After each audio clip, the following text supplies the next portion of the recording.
హరీష్ రావు గారు I appreciate Sridhar Babu గారు. హరీష్ రావు గారు ఐ అప్రిషియేట్ శ్రీధర్ బాబు గారు. హరీష్ రావు గారు శ్రీధర్ దయచేసి కన్క్లూడ్ చేయండి. 1:40 ఎట్లా సార్ మీరు ఇట్లా మా టైం ఇవ్వకపోతే? ఇంతవరకు డీవియేషన్ పోగా 1:40 సార్ ఇప్పుడే మాట్లాడిండ్రు. ఇంకా చాలా మంది గౌరవ సభ్యులు మాట్లాడేది ఉన్నది కాబట్టి తొందరగా కంప్లీట్ చేయండి ప్లీజ్ ప్లీజ్. సార్ ఇంకొక రిక్వెస్ట్ సార్ మీతోని. ప్లీజ్.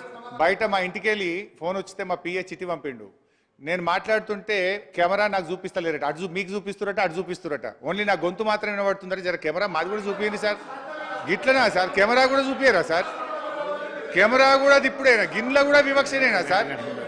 కెమెరా ఓన్లీ మాట వస్తుందట కానీ కెమెరా నేను కనబడతలేనట. చిట్టి వచ్చింది ఇప్పుడే.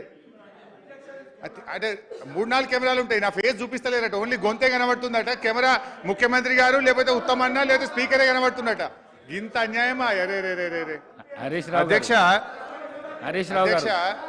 హౌస్ లో ఆ విధంగా ఉండదు సార్. చిట్టి చూపియాలా సార్? చూపియండి, చిట్టి చూపియండి. ఇప్పుడే నాకు చిట్టి వచ్చింది ఇంట్లోకి వెళ్ళి. మా పిఏ పంపిండు. మీరు అలా మాట్లాడకండి ఇంటికి ఫోన్ వచ్చిందట. దయచేసి అలా మాట్లాడకండి. మీరు సీనియర్ శాసనసభ్యులు, మీరు అట్లా ఉండదు, అలా ఉండదు. Thank you sir. ఉండకపోతే ఐఎమ్ హ్యాపీ.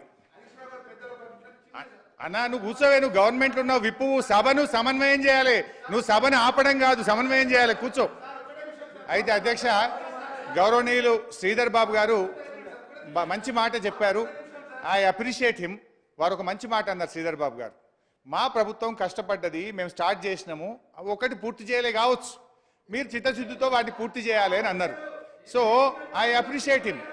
ఎగ్జాక్ట్లీ నేను కూడా అదే చెప్పాలనుకుంటున్నా. ఎందుకంటే అధ్యక్ష, నేను ఒక చిన్న ఉదాహరణ చెప్పి ఆ విషయానికి వస్తా. కల్వకుర్తి ప్రాజెక్టు కాంగ్రెస్ ప్రభుత్వ హయాంలో 2,728 కోట్లు ఖర్చు పెట్టి 30 ఏళ్ల తర్వాత ఇచ్చిన నీళ్లు 13,000 ఎకరాలు. అంత మాత్రాన ఇది గత ప్రభుత్వం స్టార్ట్ చేసింది, పక్కకు పెట్టాలని మేము ఆలోచించలే. మేము చిత్తశుద్ధితో ప్రయత్నం చేసినాం. 3,07,000 ఎకరాలకు కల్వకుర్తి ఆయకట్టు మేము తీసుకుపోయాం.